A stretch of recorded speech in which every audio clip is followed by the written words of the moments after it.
بسم اللہ الرحمن الرحیم۔ السلام علیکم ورحمۃ اللہ وبرکاتہ۔ ناظرین، اسلام میں نحوست اور بدشگونی کا کوئی تصور نہیں ہے، لہٰذا سفر کے مہینے کو منحوس سمجھنا جاہلیت کی رسم ہے۔ مسلمان تو اس کو سفر الخیر اور سفر المظفر سمجھتے ہیں، یعنی خیر اور کامیابی کا مہینہ۔ زمانہ جاہلیت سے لوگ سفر کے مہینے کے بارے میں مختلف قسم کے توہمات کا شکار ہیں، اور آج کے اس ترقی یافتہ دور میں بھی بہت سے مسلمان ماہ سفر کے بارے میں بڑی بدعقیدگی کا شکار ہیں، اور ان کے ذہنوں میں مختلف خیالات جمے ہوئے ہیں۔ اور جیسے ہی یہ مہینہ شروع ہوتا ہے، نادانوں کی جانب سے اس مہینے سے متعلق طرح طرح کی غلط فہمیوں پر مشتمل پیغامات پھیلائے جاتے ہیں۔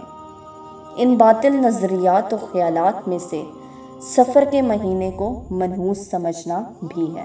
آج کل مسلمانوں میں بھی اسلامی تعلیمات کی کمی کی وجہ سے توہم پرستی بہت زیادہ ذہنوں میں راسخ ہو چکی ہے ناظرین، جس کی وجہ سے لوگ سفر کے مہینے کو منحوس سمجھتے ہیں۔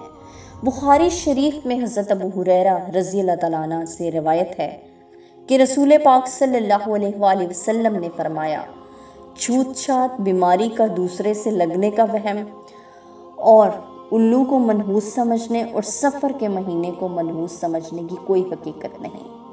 صحیح بخاری حدیث نمبر 5717۔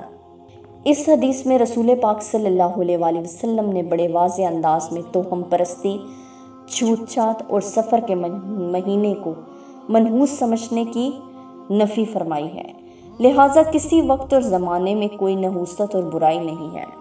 بخاری شریف کی ایک روایت میں ہے، حضرت ابو ہریرہ رضی اللہ تعالیٰ عنہ سے روایت ہے کہ نبی کریم صلی اللہ علیہ وآلہ وسلم نے فرمایا، اللہ تعالیٰ فرماتے ہیں کہ ابن آدم مجھے تکلیف پہنچاتا ہے، زمانے کو برا بھلا کہتا ہے، حالانکہ میں ہی زمانے کا پیدا کرنے والا ہوں، میرے ہی ہاتھ میں تمام کام ہے، میں جس طرح چاہتا ہوں رات اور دن کو پھیرتا رہتا ہوں۔